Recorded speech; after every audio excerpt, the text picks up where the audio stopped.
This roulette strategy is called Rail Grinder, and it was rated 5 out of 5 by the CEG Dealer School. The buying is 6,900 rupees, and you get one bullet as for the bet setup. It's 2,500 rupees each on the first and second column, and 200 rupees each on any 9 numbers on the third column. As you can see here, if you hit any of the straight-up numbers, you'll profit 400 rupees. If you hit the first or second column, you'll profit 700 rupees.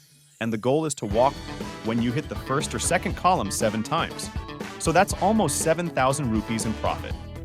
Let me know what you think of this strategy. Subscribe for more strategies.